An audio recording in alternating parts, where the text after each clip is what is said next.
guys, welcome back to my channel. My name's Kaya and today I'm going to be talking about something that I'm quite passionate about because it really helped me when I was saving for my year abroad in Italy, and I think it can help some of you guys too. So these are really simple things that you can do to, I guess, maximize your savings for traveling or if you're going on an international exchange. And I'm so glad I did these because not only did it help me before I went to Italy, but also when it came to traveling within Europe and things like that, it really helped me to maximize my savings, not pay for the most expensive flights, etc.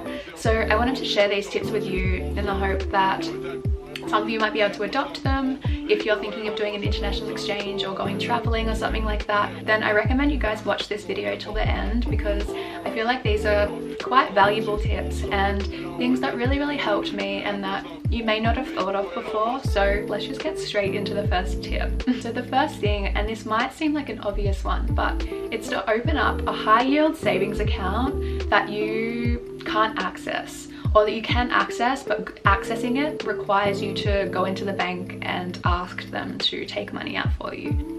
I found that the easiest way to do this for myself was to ask my dad to open an account in his name that essentially whenever I get paid, I transfer money into that account. So I either have to ask him to transfer me that money from that account to mine, or we have to go into the bank and get them to do it. So I found that that really worked for me because I had someone else to keep me accountable. So even if I was to ask for that money, he'd be like, okay, well, why do you need it, etc. So it keeps you accountable on your savings journey and makes sure you don't purchase unnecessary things. And as soon as that money is in that account and you see those numbers going up and up, it starts to become addictive. And also go to the bank with whoever. If you want to make the account in your name, you can, so you have to go into the bank to get that money out, or do what I did and get one of your family members. This isn't going to work for everyone obviously, and it's always a little bit of a risk putting, you know, your own money into someone else's name, but for me it's something that really worked for me, was having my dad open an account for me and then I just transferred money into it. Have a look, go into, you know, the different banks and see what kind of deal they can do for you. So what I mean when I say high yield savings account, and a lot of you will know this already, is they do like certain deals for you where if you don't take money out of that account in a certain amount of time, they'll actually start putting like interest back in there for you. So it might be $50 a month, it might be, depending on what the interest rate is, you'll get money back each month for not taking money out of that account. So that's something that really helps. And even though it doesn't seem like a lot at the time, and if you think about it, you know, $50 a month for 1 year is $600. So you're $600 more without doing anything except for putting money into that account and not taking it out. So when you get paid, think about all your expenses, your groceries, your bills, your phone bill, you know, etc. Think about everything that you need to pay for that month. And what I did was I didn't put in like a certain amount each month or each paycheck.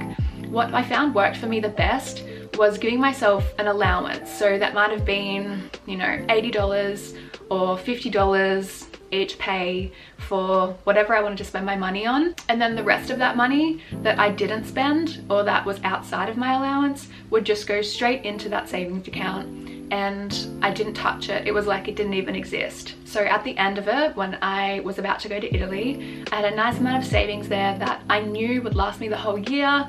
I felt confident and comfortable and not stressed about my money, and I knew that all of that effort would pay off in the process because it seems like a really difficult thing to do, and it's really difficult to be really disciplined with yourself in the process because you're like, I just want those new shoes, I just want that new bag, I really like a nice new top this week, you know.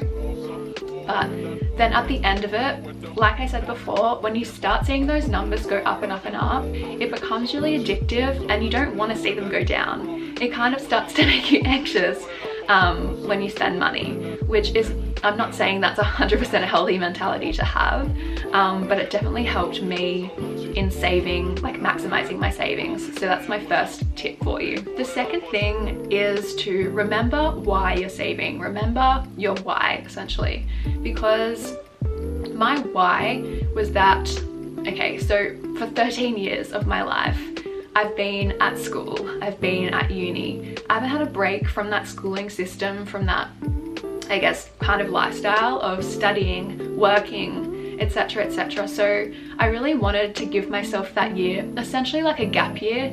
Even though I was going there to study, I knew it wouldn't be as intense as my life back home, because for one, I wasn't working, and two, university was like 2 days a week or 3 days a week max. And the rest of the time, I really just had to myself to enjoy it, to travel, to meet people, to go out, socialize, and just explore a new city, my new home, and to live by myself for the first time, which was such an incredible experience. And if I hadn't have been that disciplined with myself, and if I hadn't have had that reason why I wanted to take that year for myself, I don't think I would have been as successful in achieving my savings goals. And it would have all crumbled, and I would have been like, stuff it, I'm just gonna buy these new shoes. But remembering that why is why you want to do something, why you're saving, how it's gonna benefit you, and just always tying it back to that why. And that really solidified it in my mind to put in that commitment and that hard work, because I knew that I would reap the rewards at the end of it. Now, into the more, I guess, practical side of things, if you could even put it like that, that are specifically to do with travel, is that I used a website called Skyscanner, which a lot of you guys probably would have heard of as well. It filters out, so you can say you want to go from Sydney to Milan, for example. It gives you all the different airlines, compares the prices and everything for you, gives you different deals, and it helps you find the cheapest prices. Now, whether you're using Skyscanner, whether you're using the airline sites themselves, or however you're booking your flights, what I would always recommend to you guys is to, if you're, looking at them over a series of weeks or days, months, whatever it is, which likely you are, to be able to find the cheapest deal.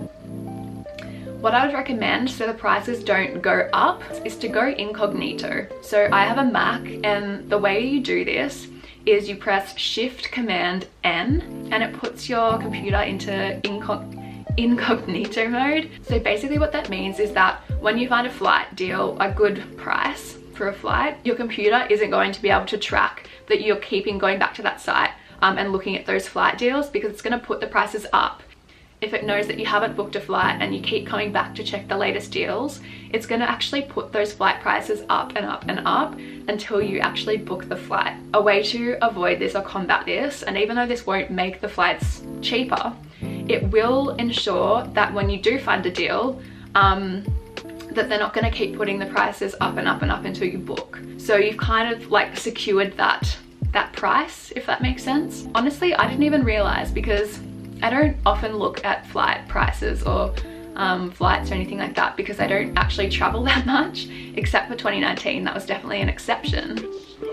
But it was such a good tip, because it really helped me, and I guess relieved some of the stress as well. Obviously depends on the time of year as well. But just knowing that when I'd secured a good price, a good deal, it wasn't going to go up in price purely because of the fact that I was constantly visiting that same site and looking up those same flights. So that's definitely a tip to keep in mind. So like I kind of touched on before, think about your budget, and you can be as specific as you want with this, and you can go into as much detail and depth as you like. So what I did was I tracked all my spendings for the month. So what I did on a normal month, I just opened up my bank statement, checked what I spend money on, so I could keep track of all my spendings and the average amount of money that I would spend in a month.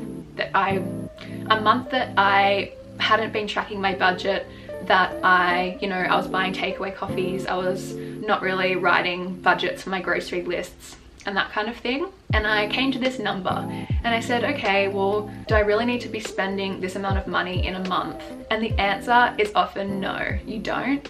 And the way that I approached this was that I started writing grocery lists each month, and I gave myself a certain budget. So whether that was like $50 a week for groceries, and I was going to cut back on my takeaway coffees and only buy like 2 a week or something, and the rest of the time I would make my coffees at home. I would prepare meals that I could take to work from home instead of buying meals out every day, because that adds up so quickly. It's often like the easiest thing to resort to if you're hungry at work and you've forgotten your lunch because you were running late that morning, or whatever the reason might be. Sometimes you just want a takeaway coffee that's like a nice barista coffee, you know? But what I did, I actually invested in a coffee machine actually recently. And it's been helping me so much because it gives you that same kind of sensation that you would get from like a barista coffee in a cafe, but you're not spending so much money, like $5 per coffee, which I would be spending like $50 a week just on coffees, like takeaway coffees, when I could have just been making them at home and saving so much money. Because you can buy, like, I use Bonsoy, the soy milk, and it's like $4 something for an entire carton, whereas I was paying like more than that for one coffee. Like, just think about that price difference and then you'll never go back, honestly, because I honestly just couldn't bring myself to keep buying takeaway coffees when I realized how much money I was spending on them. So yeah, just really keep that in mind. And if you've got unnecessary subscriptions that you're still a part of, like whether that's I remember I signed up to like Hey You or something for a Keeping Up with the Kardashians subscription or something like that, so I could watch it, and then I kind of forget about it and don't go back to it for ages, and I'm still charged like $7 a month or something. Just keep that kind of thing in mind each month and just really ask yourself, do I really need this? Do I really use this? Is it really benefiting my life? Etc, etc. So that's going to conclude this video, guys. I hope it was helpful. Give it a thumbs up if you liked it, and make sure to subscribe to my channel for new videos every single week. Thank you so much for watching, and I'll see you very soon in my next video. Bye.